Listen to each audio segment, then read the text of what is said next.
Está começando mais um Acredite Se Quiser, Arquivo Fenômeno. Finalmente, chegou o dia. A gente já tinha falado brevemente desse caso, se é que eu posso chamar assim, dessa casuística, chamada Operação Prato, no episódio da Ilha do Caranguejo. Mas agora nós vamos efetivamente entrar na Operação Prato. Nós vamos começar do início, dos eventos que culminaram na chamada do pessoal, dos militares do Holanda, para Colares para dar início à Operação Prato. Não é mesmo, Sr. Ufudjek? Isso aí, Mr. PH. Salve, salve, galera. Bom dia, boa tarde, boa noite para todo mundo aí. Hoje, então, nós vamos começar a falar sobre essas ocorrências que levaram à Operação Prato. E ao contrário do que as pessoas imaginam, isso não começou em Colares. Começou no Maranhão. Alguns meses antes, inclusive, um dos casos que levaram a isso tudo, que culminaram na Operação Prato, foi o da Ilha do Caranguejo, que a gente já abordou aqui em outro programa. Depois desse caso da Ilha do Caranguejo, ocorreu uma série de eventos ali no Maranhão e depois esses fenômenos foram migrando. Eles foram indo para oeste, chegaram ali na divisa com o estado do Maranhão com o Pará, e depois isso foi caminhando até chegar na região de Colares, e lá o negócio ferveu, como a gente vai ver em parte no programa de hoje e em parte num programa futuro aí que a gente vai abordar. Tem muito programa ainda para falar sobre Operação Prato, porque é algo realmente muito extenso, vocês vão até se impressionar. Exatamente, e como o Jackson falou, esse é o primeiro Operação Prato do Arquivo Fenômeno. Mas vocês podem esperar aí pelo menos umas 6 partes. Talvez até mais. Tá vendo? Talvez até mais. Então tá. Então vamos pra nossa vinheta pra gente começar a contar essas histórias.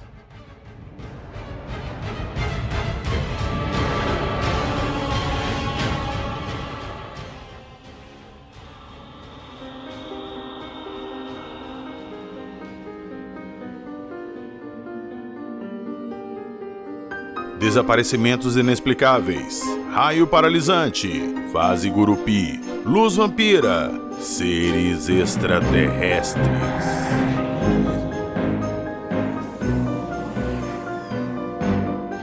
Acredite se quiser.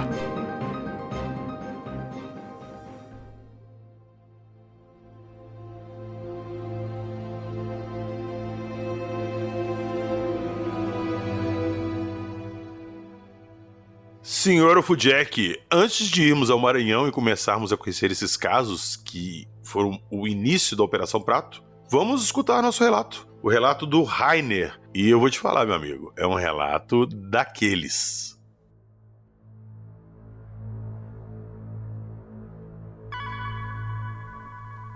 Já ouviu falar de estigmata e possessões demoníacas? Ruídos estranhos perturbam você no meio da noite? Luzes estranhas no céu já te causaram lapso temporal? Você tem sensações de medo em seu porão ou sótão? Visitas ou mensagens de pessoas que já morreram é algo da sua rotina? Você ou alguém de sua família já viu monstros, espectros ou fantasmas? Se a resposta for sim, não perca mais tempo. Mande o seu relato para acredite-se-quiser-podcast@gmail.com. Estamos prontos a acreditar em você!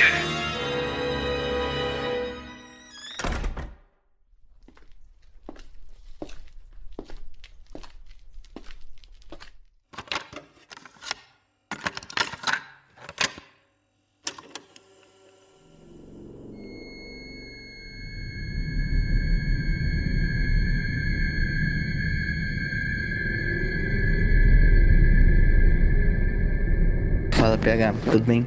Então, cara, na verdade, a primeira vez que eu ouvi falar de OVNI, eu era muito pequeno. Eu lembro que da primeira vez que a gente tinha um computador em casa, eu ainda morava com a minha mãe e minha tia, e eu e minha tia virávamos à noite lendo sobre relatos. Foi com 6 anos que eu conheci o caso da Beth do Barney Hill, né? E o meu relato é o seguinte, cara, eu tinha 19 anos, mais ou menos assim. Eu cheguei em casa aí por volta das 6:30 da tarde, tomei banho e deitei assim na minha cama, no quarto, pra ficar vendo vídeo de YouTube e tal, esse tipo de coisa. E, cara, nessa época a gente morava em uma casa que era uma casa muito pequena, num quintal muito grande, cheio de árvores, muito escuro. E eu tava, tipo, assistindo assistindo YouTube e de repente, cara, eu comecei a meio que ficar muito sonolento, e eu apaguei e eu só lembro de abrir os olhos novamente, deitado na mesma posição que eu estava, olhar na porta do meu quarto e ver um ser baixo, cinza, muito magro, os pés muito estranhos, pareciam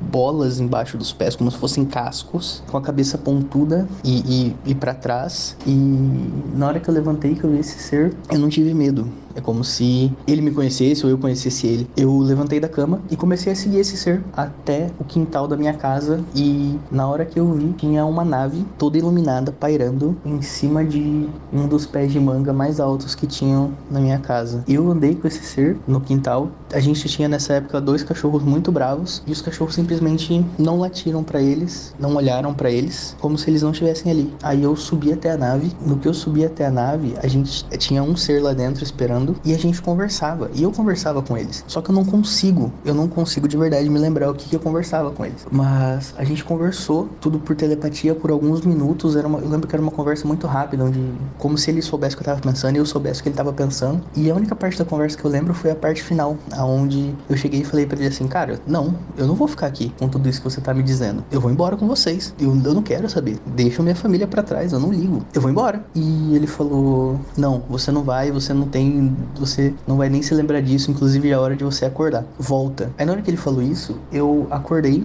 dentro do meu quarto, com todas as luzes da casa desligadas, a TV desligada, e na hora que eu dormi, isso é uma coisa importante, tava tudo ligado, tava tudo desligado, porque eu não ia dormir, né? Eu só fiquei muito sonolento e acordei com esse ser na porta do meu quarto. Então assim, a TV tava tocando vídeo, tava tudo, a casa inteira funcionando, e na hora que ele falou volta, eu acordei com a TV desligada, todas as luzes da casa desligadas, a porta do meu quarto fechada, e eu dormindo na minha cama. Eu lembro de não ter medo, de simplesmente entender que eu estava no meu quarto e dormir.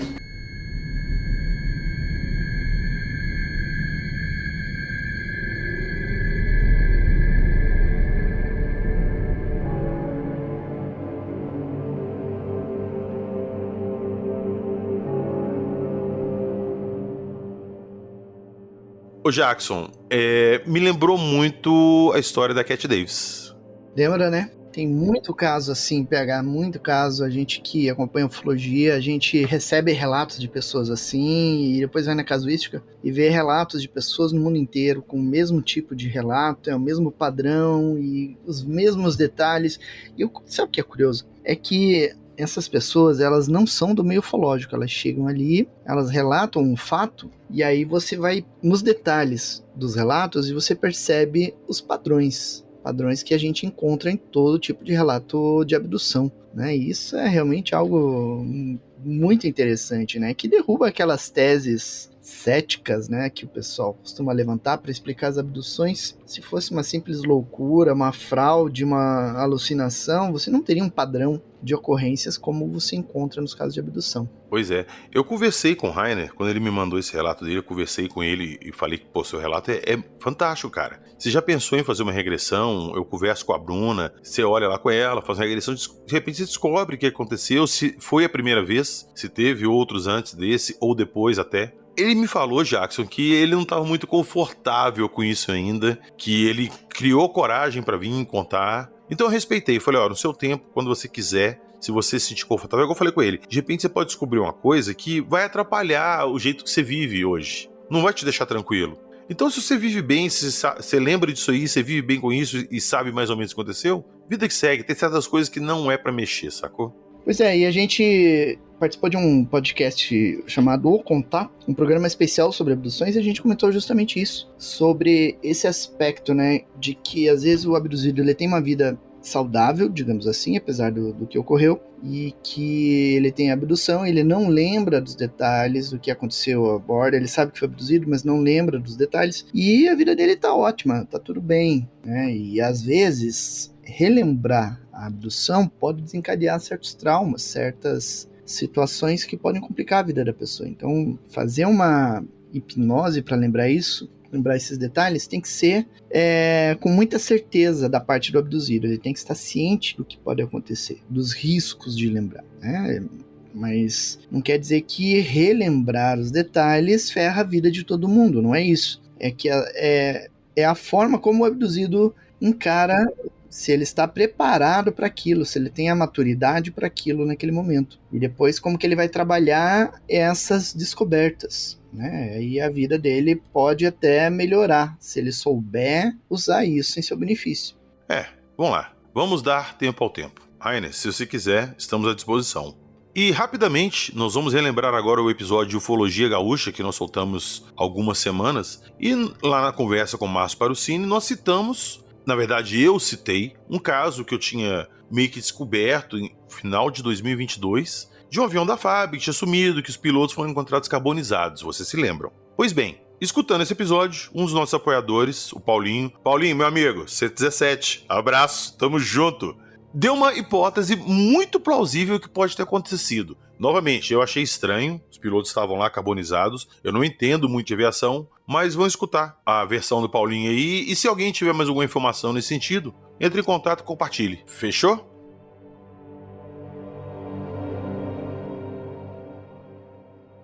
Fala, meu amigo PH, beleza? O PH estava escutando o último episódio ali na academia. E sim, eu escuto podcast na academia também, além de viajando. E olha só, desse acidente do avião da Força Aérea ali, eu tenho notícias para você.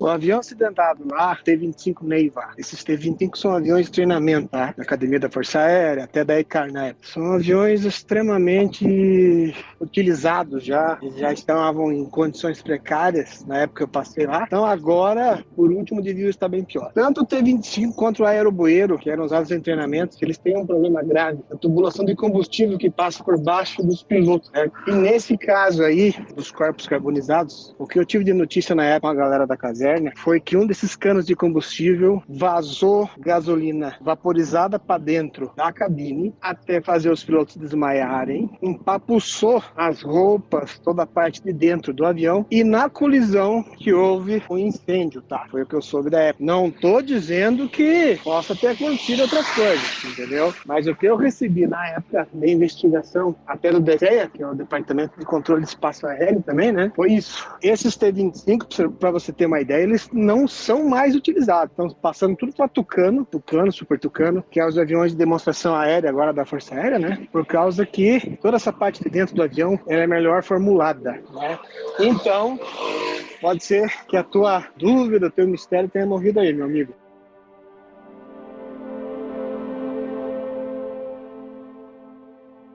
Mais do que ninguém eu queria acreditar que fosse um caso assim, realmente ufológico, tivesse acontecido alguma coisa. Mas, aparentemente ali, além de mim, muita gente não deu atenção, o pessoal não deu atenção, né, pro caso. Parece que tinham realmente explicações comuns ali. O Paulinho acabou de falar. Era um modelo de avião que a mangueira de gasolina passava embaixo, deu algum vazamento, encharcou eles naquele apavoramento tentando um lugar pousar, deu uma faísca, pegaram fogo, o avião tem revestimento anti-chamas, os dois torraram e o avião caiu. Portanto, daremos por encerrado esse caso.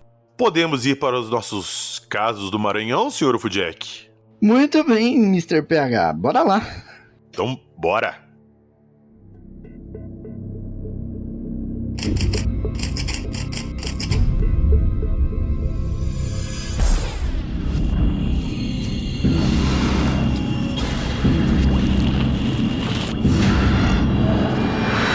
Você está ouvindo o Arquivo Fenômeno.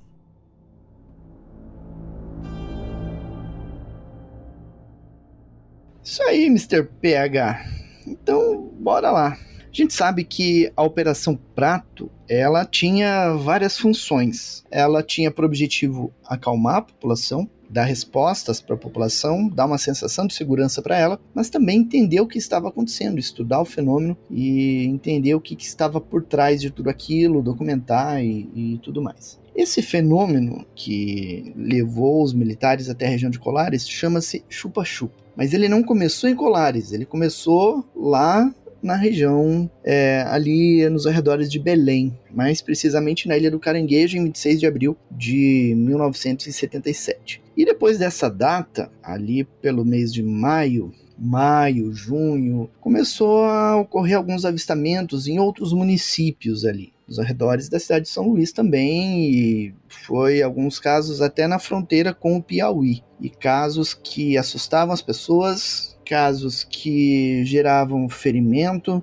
geravam problemas psicológicos e também casos que geravam morte, como a gente vai ver. Ô Jackson, esses casos que a gente vai falar hoje, eles têm a mesma casuística do chupa-chupa que aconteceu em Colares para dar o início à Operação Prato? É exatamente a mesma coisa. Casos que ocorrem na área rural, pelo menos no Maranhão, ali não ocorria sobre cidades, mesmo cidades pequenas, o objeto sobrevoava apenas na região da zona rural, pegava os fazendeiros. A gente sabe que nas zonas rurais, os fazendeiros têm o hábito de sair de dia, sair de noite, sair pescar, sair caçar de noite. E era aí que o fenômeno agia. Ele chegava, surpreendia os pescadores, surpreendia os agricultores no final de tarde ou de madrugada, e ali acontecia o contato. Chegava o objeto, soltava um raio de luz na pessoa, paralisava a pessoa, e depois um outro raio de luz aparentemente extraía o sangue dessas pessoas. É assim que esse fenômeno aconteceu no Maranhão e lá no Pará, como a gente vai entender aqui nos programas, aqui no podcast. E aí interessante é que os agricultores que eles eram atacados, eles descreviam basicamente a mesma coisa, era sempre o mesmo padrão geral, digamos assim. Eles viam aquela luz, de repente aquela luz já estava em cima deles, às vezes emitia um pequeno ruído, em outros casos era extremamente silencioso, e o objeto ele tinha uma luz bastante intensa que causava uma sensibilidade visual, e depois do ataque as vítimas sentiam febre, calafrio, tontura, queimaduras. Em alguns casos sentia que o sangue havia sido retirado efetivamente por causa da fraqueza, da anemia que ele sentia. Então, o primeiro caso, podemos dizer assim, que foi divulgado após o caso da Ilha dos Caranguejos, foi em junho de 1977. O problema é que ali no Maranhão, se a gente analisar os jornais do Maranhão e do Pará naquela época, a gente vê que os jornais do Maranhão, eles tinham mais dificuldades em expor os casos, em expor as notícias, porque as pessoas ali no Maranhão, comparado ao Pará, pelo que eu pude notar, havia uma dificuldade maior da imprensa, talvez pelas limitações financeiras ou técnicas que eles tinham. Já no Pará, a coisa era mais fácil, aparentemente, para a imprensa, até porque os casos estavam ocorrendo mais perto ali, digamos, da região ali onde fica a capital. Se você olhar o mapa, você tem Belém, os casos ocorriam ao norte de Belém, então era só pegar a estrada, rapidamente chegava nos locais de ataque. Em alguns casos, os ataques aconteciam a 30 quilômetros da cidade de Belém, que é a capital. Já ali na região de São Luís, você tinha que ou ir de barco, atravessar a Bahia, ou você pegava a estrada e contornava a Bahia. Então você tinha muito mais horas de estrada do que você tinha ali na região do Pará. Talvez isso explique por que os jornais eram mais limitados em termos de informação. E aí, então, podemos dizer que o primeiro caso que aconteceu, que foi documentado, ocorreu na cidade de Timon, que fica na divisa com o Piauí. Ele fica ali bem perto da cidade de Teresina. Várias pessoas viram objetos luminosos sobrevoando a região e as pessoas ficaram um pouco assustadas e tudo, mas não gerou ainda um pânico. E aí, então, aconteceu esse caso lá em Timon e rapidamente outros casos foram surgindo já mais próximos da cidade de São Luís e depois também já começaram a acontecer ali perto do rio Gurupi. O rio Gurupi é o rio que divide os estados de Pará e Maranhão. Por isso que essa primeira fase é chamada de fase Gurupi, porque ela ocorreu em toda aquela área, tanto dentro do estado do Pará quanto no estado do Maranhão e ali perto da cidade de São Luís. Ali esses casos correspondem à chamada fase Gurupi. E aí o jornal A Cidade de São Luís, em 16 de julho de 1977, ele divulga uma das primeiras reportagens sobre esse fato. Ele diz que em 8 de julho, um senhor chamado Raimundo Correia, que trabalhava na fazenda Ariquipá, na região de Bequimão, que fica do outro lado da Bahia, de São Luís, ele voltava para casa de noite quando ele foi queimado por uma tocha luminosa voadora, que deixou várias lesões no corpo. Tocha voadora? É porque aquilo parecia um fogo, como ele descreveu, né? A gente sabe que o povo menos instruído das zonas rurais, ele vai relatar o fenômeno de acordo com a realidade dele. Ele não vai dizer que eu vi uma nave espacial, ele vai dizer, eu vi uma tocha, porque lembra uma tocha. Exatamente, o meu espanto foi ele falar que viu uma tocha luminosa, porque era uma luz que queimou ele, só podia ser uma tocha que voava. É isso. E aí, olha que interessante. Nessa mesma reportagem, fala que moradores da região de Bequimão, o mesmo lugar onde esse cara foi queimado, ele fala que agricultores da região de Bequimão estavam aparecendo mortos no campo, sem sinais de violência. Eles estavam encontrando esses agricultores mortos e não estavam sabendo explicar isso aí. E aí, para aumentar o mistério, eles perceberam que junto aos corpos, eles estavam encontrando notas de 500 cruzeiros. Na época não era real, era cruzeiro que se usava, né? E aí, junto aos corpos, sempre encontrava notas de 500 cruzeiros. E aí, as pessoas começaram a se questionar por que eles estavam morrendo com notas de 500 cruzeiros. E aí, eles botaram a culpa em 3 estrangeiros que estavam morando na região em um hotel. Estavam morando em Bequimão, esses estrangeiros, possivelmente americanos, né? E olha que curioso, esses estrangeiros, eles passavam o dia no hotel e eles saíam à noite em um carro esquisito, como eles falavam, né? Saía esquisito e andava pelas estradas da região. Ô Jackson, peraí, calma. Na hora que você falou ali que achavam nota do lado e distribuíam aos estrangeiros, eu imaginei que fosse algum tipo de assalto, algum tipo de ritual, alguma coisa. Mas na hora que você puxou com os caras esquisitos, saía num carro, a gente tá falando, sei lá, de prováveis homens de preto que de repente matavam, acontecia esse fenômeno, chegava lá, colocava dinheiro para parecer justamente um ritual, um assalto igual eu imaginei, e desviar o olhar do que poderia ser? Possivelmente. Minha opinião, digamos assim. A minha opinião é que já havia um fenômeno que estava ocorrendo, que estava sendo monitorado pelos sistemas de espionagem dos Estados Unidos, e esses 3 eram agentes desses órgãos de investigação ufológica do governo dos Estados Unidos. E como o negócio estava meio quente ali, eles mandaram esses 3 para monitorar a situação. E aí, como esses agricultores estavam sendo mortos pelo fenômeno, esses caras chegavam lá, investigavam rapidamente e colocavam uma pista falsa para desviar a atenção. Cara, isso pra mim é muito teoria conspiratória, Jackson, sério? Pois é.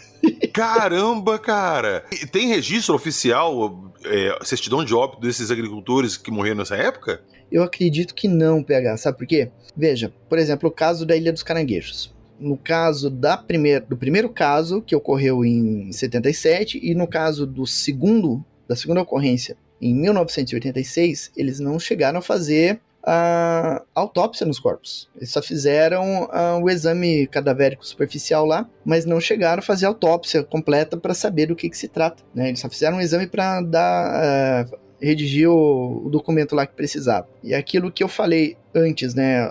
A impressão que existe aqui no Maranhão, as coisas eram mais difíceis, mais talvez atrasadas ou menos... Eu entendi o que você quis dizer, que lá eles não tinham esse cuidado de registrar tudo, de catalogar, de dar um encerramento. Fica por isso mesmo e vida que segue.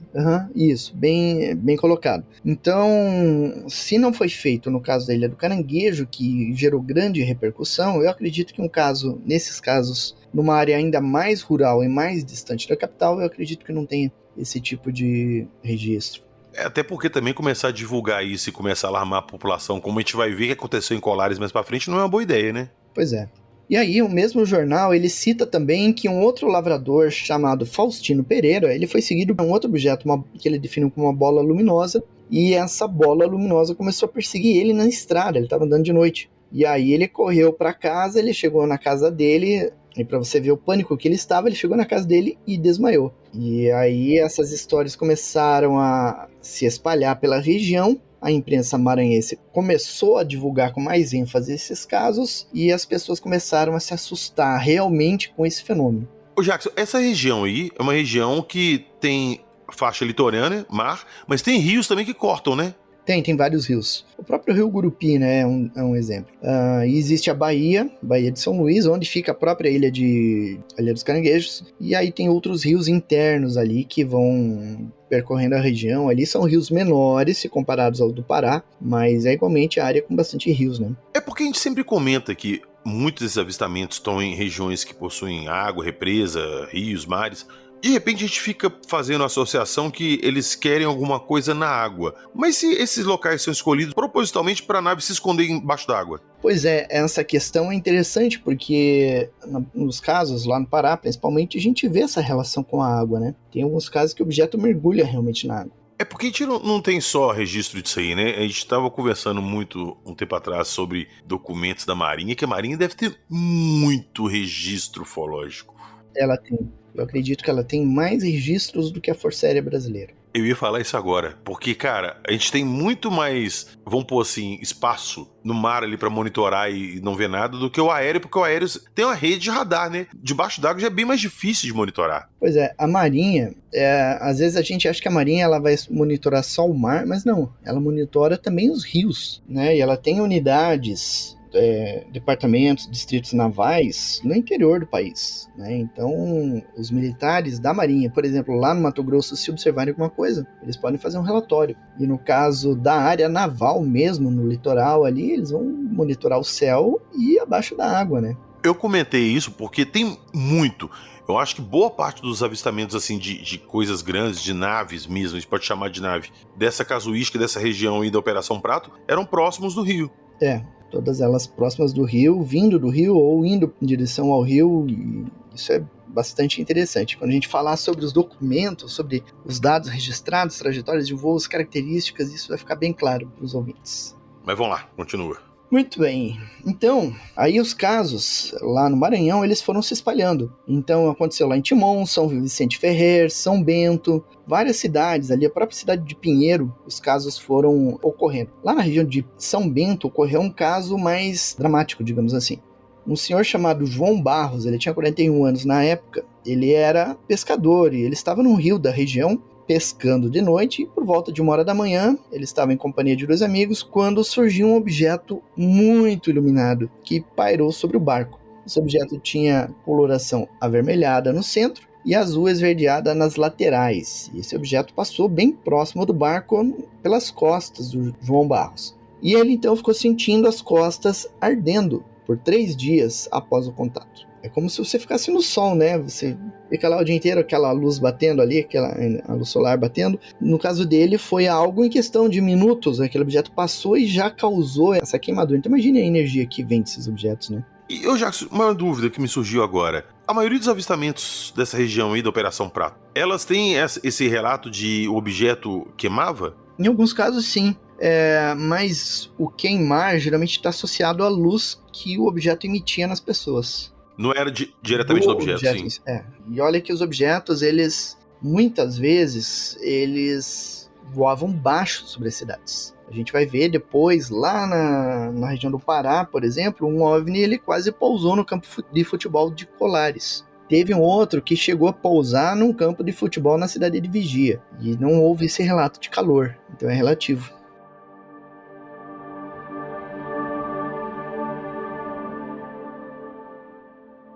Teve um outro caso lá na região de Mata do Olímpio, lá no Maranhão, que o senhor chamado Antônio Olímpio, ele estava na casa dele, resolveu sair à noite para ir até o banheiro. É aquelas casas de interior, né, de sítio, né, que fica aquela casinha afastada da casa. Então ele foi lá pro banheiro e tal, atravessou o quintal, entrou no banheiro, e aí surgiu um objeto avermelhado sobre a cabeça dele. E aí ele saiu gritando, correndo em direção à casa, gritando para a esposa, e quando ele chegou na porta da cozinha, ele caiu. E a esposa puxou ele pelo braço, né, para ele entrar dentro de casa. E ao fazer isso, ela sentiu que as costas, os braços, a perna do agricultor estavam muito quentes, e ele estava muito tonto. E aí, ao longo de toda a noite, ela ficou fazendo compressa de água fria para aliviar a ardência no corpo, né, desse agricultor. E ele ficou amortecido, né, por algum tempo. Teve um outro jornal chamado Magazine da Comunicação, lá de Belém, lá de São Luís, que informa que uma jovem de 17 anos foi encontrada desacordada em um campo. E aí eles atenderam ela, encaminharam ela para um hospital da região de Anajatuba, perto de Belém, e ela ficou internada por 10 dias. E aí, durante a recuperação, ela demonstrou, né, que estava com distúrbios psicológicos decorrentes de trauma e falava coisas desconexas. E aí, quando ela melhorou mesmo, que pôde falar adequadamente, ela disse que ela estava no campo e ela foi surpreendida por um objeto luminoso, redondo, e aí ela desmaiou. E depois outros relatos foram surgindo na mesma região aí de objetos naquela área. E aí, em 17 de julho, o jornal O Imparcial, lá de São Luís, falou que na região de Pinheiro, um objeto luminoso, que foi descrito pelos agricultores como um fogo, na cor amarela, azul e vermelha, foi visto por muitas pessoas na cidade, inclusive o vice-prefeito, o senhor Orzete Amorim.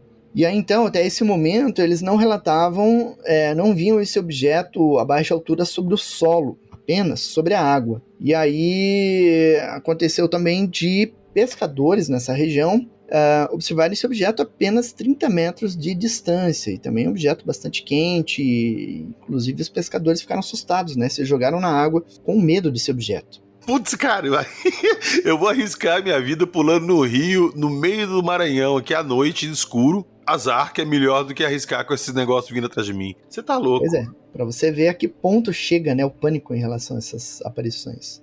É interessante que os agricultores, às vezes, eles viam um objeto luminoso do tamanho de uma estrela ao longe, e segundos depois esse objeto já estava em cima deles, iluminando todo o local, para você ver a velocidade dessa coisa, né? É algo muito rápido. E aí, diante desses fatos, várias pessoas no município relatando isso que estava acontecendo, o prefeito da cidade de Pinheiro, o Manuel Paiva, ele resolveu escrever para as autoridades solicitando ajuda, né? Porque a população estava entrando em pânico. Naquela região havia escolas que funcionavam à noite, né? E o pessoal que estudava à noite já não estava mais indo à escola por medo desse objeto. E outras coisas que também funcionavam no município começaram a fechar, ou pescadores que pescavam e depois vendiam os produtos, pararam de pescar. E aí começou a ter uma escassez de peixe, né? E as pessoas começaram a ter menos alimentos. Ô Jackson, o que você está relatando aí é mais ou menos o que aconteceu em Colares. A população começou a entrar em pânico, começou a evitar de sair de casa, e as pessoas foram e pediram ajuda do exército. Foi aí que começou a Operação Prato, para investigar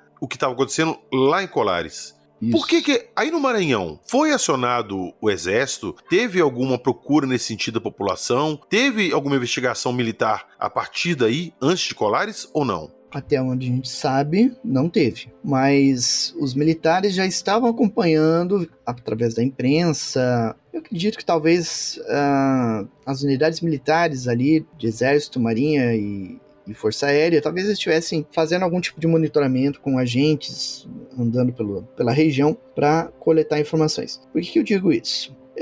A gente sabe que a gente está tendo essa situação, um parênteses, né? A gente está tendo essa situação lá na Venezuela, com a Guiana. Eu vejo militares dando entrevista em podcasts assim, né? Falando que o serviço de inteligência do exército, muito provavelmente, já está dentro da Venezuela coletando informações. Porque o exército, ele sempre se antecipa. O exército, Força Aérea e Marinha, eles se antecipam aos problemas. Então eles já monitoram bem antes. E como eu tenho feito alguns estudos, algumas sondagens em documentações oficiais, ufológicas e não ufológicas, é exatamente isso que acontece. Eles monitoram as situações. Às vezes existe a menor possibilidade de algo ruim pipocar ali na fronteira. Os militares já estão em cima, investigando, analisando, e as pessoas nem ficam sabendo. Tipo, eles estão lá observando de forma não oficial. Isso, as nossas Forças Armadas, o pessoal reclama muito, né, dizendo que o Brasil não tem munição para uma hora de guerra, mas eles não têm ideia de como as coisas funcionam dentro das Forças Armadas. As Forças Armadas brasileiras são as melhores do mundo. Para você ter uma ideia, teve uma vez que os militares da Venezuela estavam entrando em território brasileiro para prender garimpeiro. E aí eles entraram um dia, entraram outro dia. Quando chegaram no segundo dia, mais ou menos, os militares já estavam sabendo do que estava acontecendo. E aí eles já estavam desencadeando uma operação para barrar isso. Então aconteceu acho que uma terceira, quando foi lá pela quarta vez, os militares da Venezuela entraram em território brasileiro e foi uma patrulha. Foram vários militares da Venezuela. Eles entraram em território brasileiro e já tinha militar lá, camuflado no terreno, posicionado em posição de tiro, pronto para qualquer eventualidade. E eles tinham eles tinham autorização para abate, inclusive. Só que a operação foi tão bem executada que tinha apenas 2 militares armados no local onde essa patrulha passou. Eles conseguiram render a patrulha inteira, dada a estratégia que eles montaram ali nesse local. E ninguém no Brasil ficou sabendo, não saiu na imprensa em lugar nenhum isso. E tem outra também, né? Essa época que nós estamos falando desses acontecimentos nessa região, era ditadura militar, né? Sim. Então, qualquer coisa diferente eles iam ficar de olho mesmo. Então, eu acredito que havia agentes ali e essas informações não são liberadas ainda, né? Tem muita coisa sobre a Operação Prato, sobre essa época aí envolvendo ufologia que nunca foi liberado. Então, fica essa minha suspeita de que havia realmente alguma coisa, alguma operação em andamento, não só brasileira, né? Como a gente viu aqueles 3 gringos ali na região de Bequimão, né? Sim.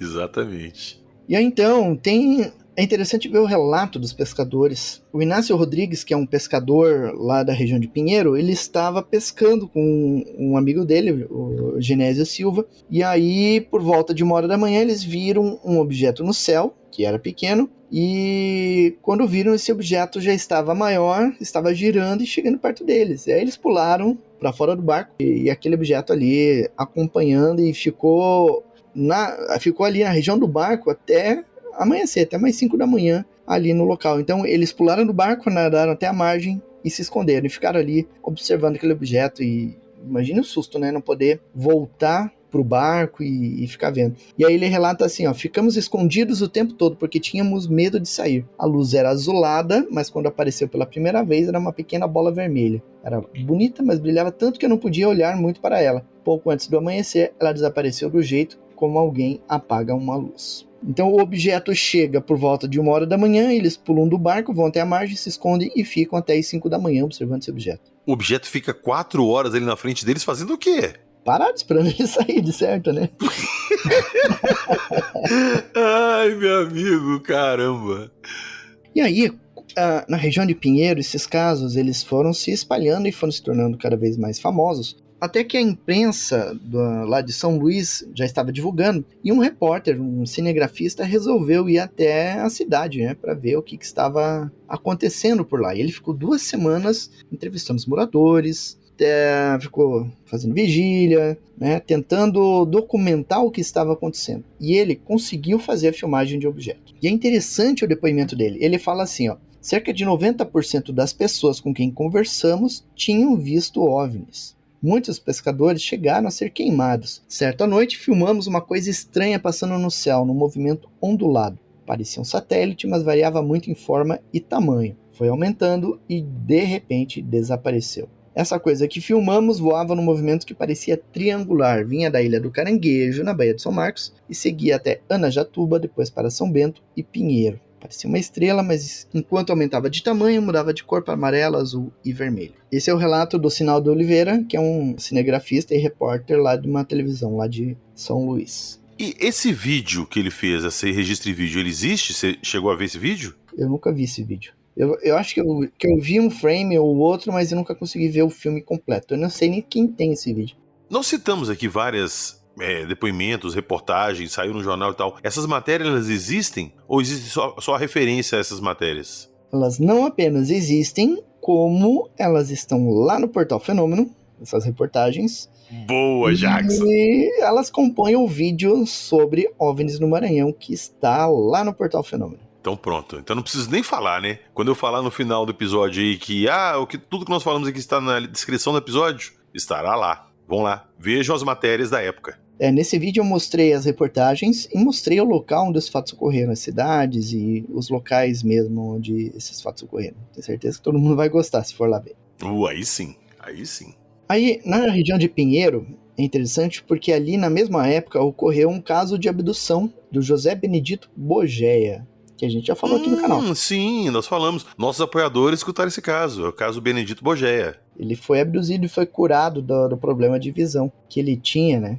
É um caso bastante interessante para os apoiadores do canal. Então, se você está curioso com esse caso, já se torne um apoiador e tem acesso. Exatamente. Você está ouvindo? Acredite, se quiser.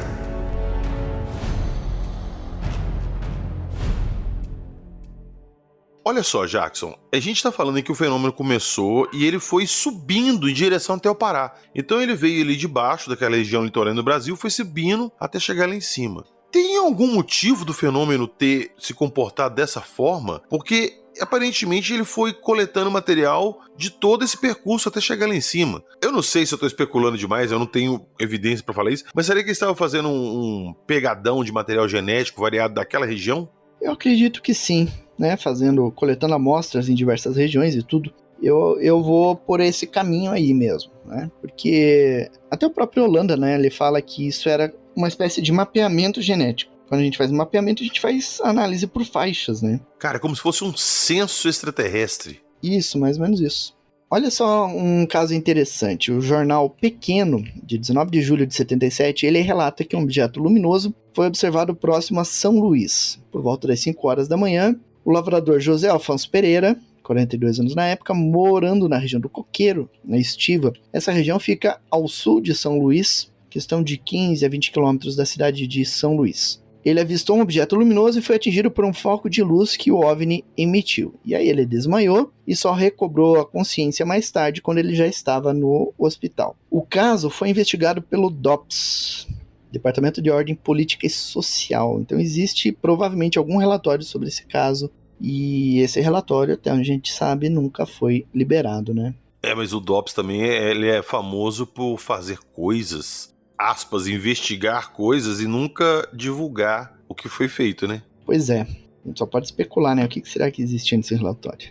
Aí, olha só, um caso interessante que aconteceu em 24 de julho. Devido à intensidade das aparições, os policiais militares lá na região de Pinheiro montaram uma patrulha para tentar flagrar o objeto. Então a população estava toda assustada lá, montaram a patrulha foi da região de Pinheiro até Pacas, que é um povoado vizinho, e embarcaram todos numa caminhonete, e a caminhonete estava indo lá, estavam todos bem felizes e bem contentes na estrada, e depararam-se com um OVNI na estrada. Então o objetivo deles era esse, né? Era flagrar o objeto. E aí acharam o objeto na estrada.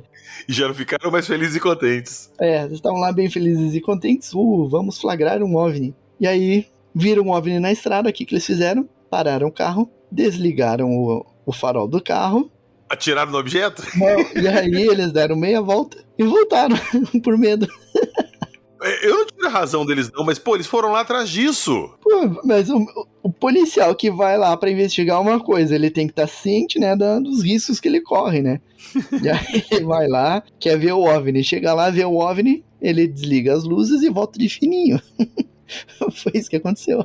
E olha só, até essa época, até finalzinho de julho, os fatos só ocorriam de noite, de madrugada, mas em 24 de julho ocorreu um ataque em plena luz do dia. Uma senhora chamada Coucina Gonçalves da Silva foi atacada por um OVNI na cidade de Bom Jardim. Ela estava lá cuidando da casa dela, dos afazeres domésticos, saiu, foi pro quintal, e aí ela viu um objeto brilhante durante o dia que disparou um raio contra ela, e aí ela perdeu a consciência. A família encontrou ela desmaiada, levaram ela para dentro de casa, ela recobrou um pouco da consciência falando coisas desconexas, né, meio delirando. E aí levaram ela para a cidade de Santo Antônio, internaram ela no hospital, aos cuidados do médico Pedro Guimarães, e daí trataram ela ficou debilitada durante algum tempo.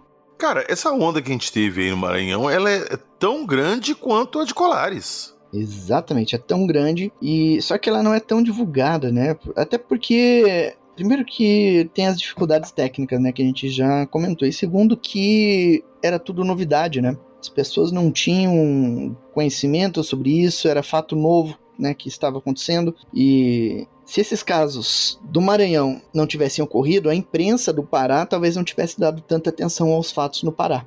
Esses casos despertaram a imprensa do Pará, porque lá a imprensa do Pará começou a divulgar também esses fatos. Se a gente for lá nos jornais da época, eles já estavam anunciando, divulgando o que estava acontecendo no Maranhão. Cara, é porque você para pra pensar assim, Operação Prato, Colares ficou a cidade famosa, então todo mundo imagina que aquilo aconteceu só em Colares, que foi um fenômeno exclusivo daquela região. E não foi, cara. Olha o tanto de cidade, o tanto de localidade que a gente falou aqui, que o fenômeno passou com muita força e não é divulgado. E se você for ver mesmo na casuística, ali de Natal, lá no Rio Grande do Norte, aliás, nem Natal, talvez até mais para baixo ali, Paraíba, Pernambuco, naquela costa leste ali, nordeste ali do Brasil, dali até o Acre aconteceram esses casos. Toda essa faixa, toda essa área, casos com a mesma característica. Então, foi algo realmente grandioso e que as informações que a gente tem são muitas informações.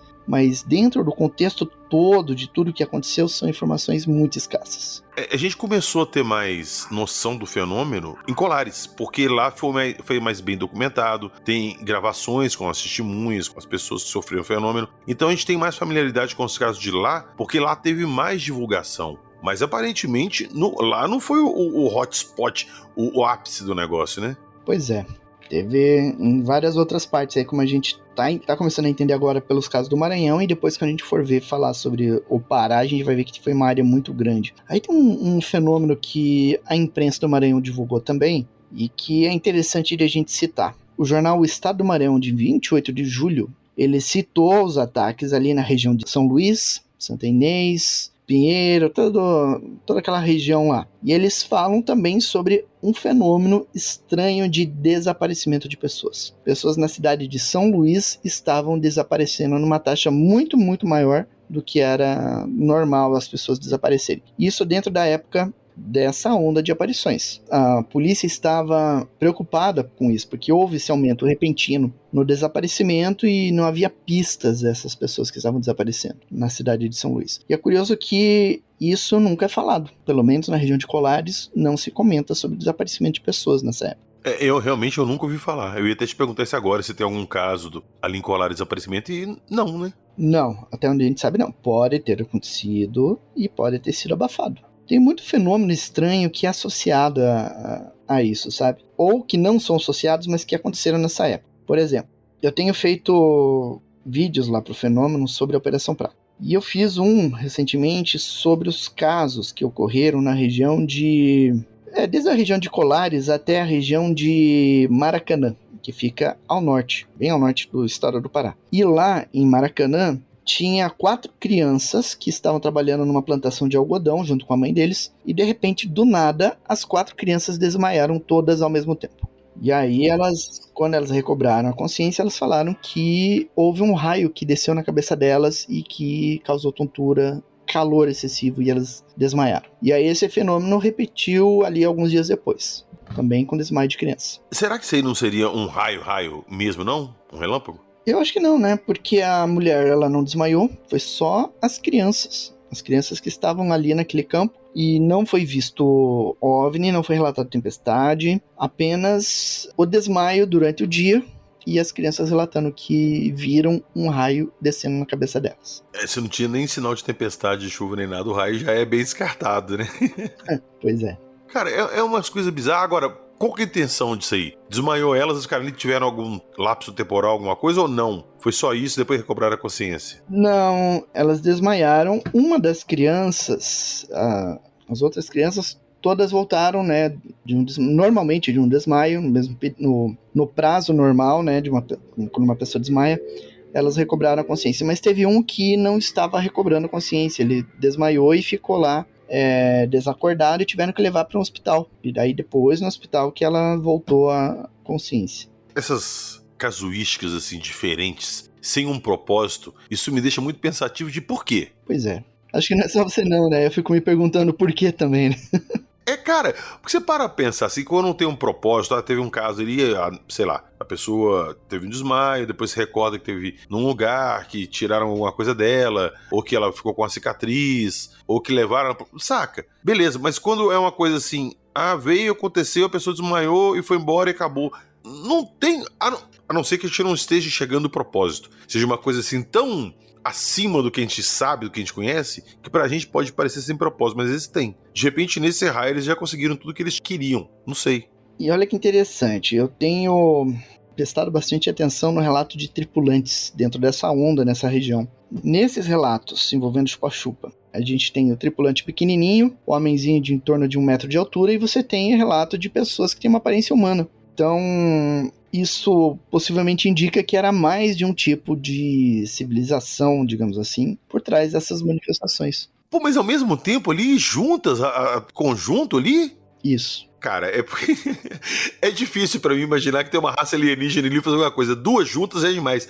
Será que não seriam os humanos, vamos pôr assim, os donos do negócio, e esses menorzinhos seriam tipo autômatos, alguma coisa assim? Mão de obra? Pois é uma questão interessante. Ó, por exemplo, o estado do Maranhão, de 29 de julho, descreve que em 17 de julho, na região de Barra do Corda, um senhor chamado João Batista Souza estava com insônia, e aí ele resolveu pegar um cavalo, saiu para cavalgar pela propriedade, e aí ele sentou embaixo de uma árvore, onde ele parou para descansar. Nisso, surgiu um objeto luminoso, que assustou o agricultor, e ele se escondeu numa moita. Esse objeto ele tinha o formato de chapéu de palha, ele pairou em cima do solo, dele se abriu uma portinha e saiu um homenzinho em torno ali de 1 metro de altura que portava algo semelhante a uma lanterna de luz roxa. Eia, nosso velho raio paralisante.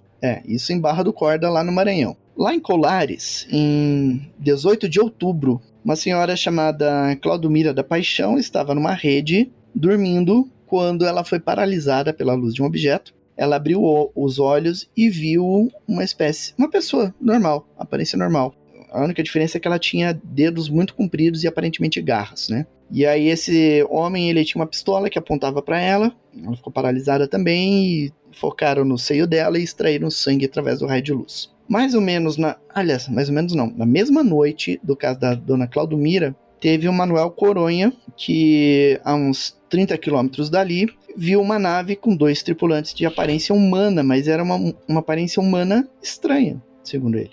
Era humano, mas não era bem humano, né? Havia algumas diferenças. E aí ele pegou a espingarda e disparou no objeto. Pô, péssima ideia. Só que a bala não saiu. Deu sorte. A arma travou. Só que não foi o único caso. No Maranhão também teve casos assim. De pessoas que viram o objeto, se assustaram, pegaram a espingarda e dispararam contra o objeto e a bala não saía. Cara, olha só, a gente tá falando de uma reação química ali. É uma pancada que dá ignição numa espoletinha que faz a pólvora explodir, tá presa numa câmera, empurra a bala sai. O que pode... Como que se impede uma parada dessa sem uma ação física? Pois é.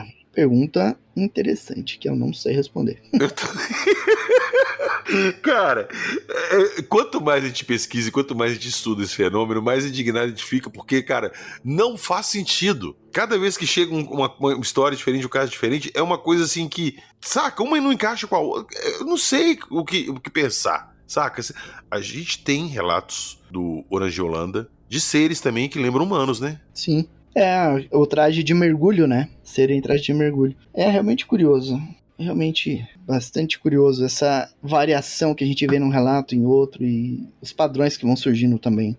Muitos padrões, cara, muitos padrões. A gente consegue traçar uma similaridade entre alguns casos, mas alguns são muito dissonantes, eles são muito diferentes dos outros. Fora da curva. Agora, você tocou num ponto interessante que eu quero abordar isso, de repente, num episódio específico disso. De seres relatados durante esses incidentes lá em Colares da Operação Prato. Essa parte é muito pouco explorada, ela é muito pouco divulgada. Ela é pouco explorada, mas sabe que a gente não tem como chegar a um número preciso. Porque tem pessoas que tiveram suas experiências lá, que foram atacadas, sugadas, ouviram tripulantes, inclusive, e que nunca relataram para ninguém. A área, ela é muito grande e não tem ufólogo suficiente para cobrir tudo isso. Então, eu tenho coletado informações em todos os livros que eu tenho encontrado sobre a questão da Operação Prato, o fenômeno chupa-chupa, todos os artigos de revista, reportagens de jornal, todas as entrevistas que eu já vi, e estou colocando num mapa, né? Mas ainda a gente vê que a informação é extremamente escassa. Cara, e eu fico me perguntando assim, porque ainda hoje é assim. Você chega nessa região, principalmente os ribeirinhos ali, os moradores à beira do rio, tem uma casa bem rústica mesmo, uma família ali, filhos, vivem da pescaria, de cultivar alguma coisa no quintal. Você sobe rio, desce rio, sei lá, 3, 4 quilômetros, aí vai ter outra família. Não são vilarejos, não são cidades pequenas à beira do rio, são moradias bem espaçadas.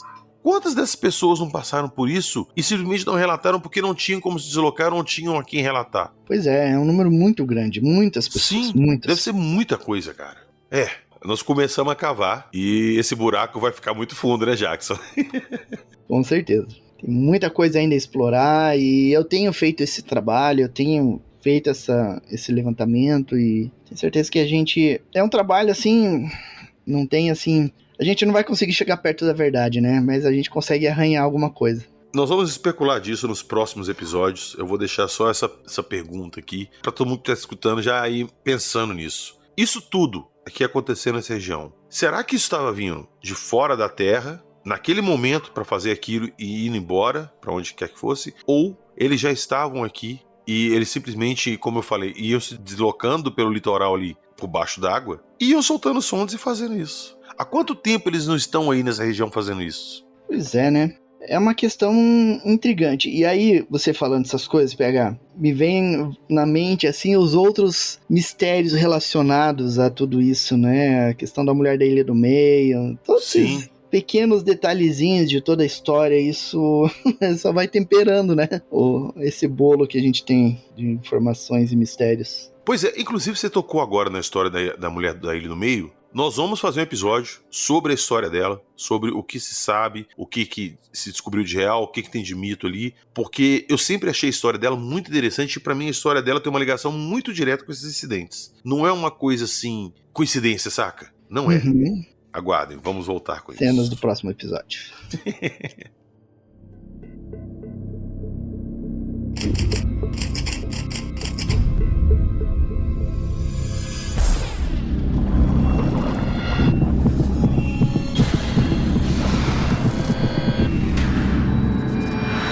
Você está ouvindo o Arquivo Fenômeno.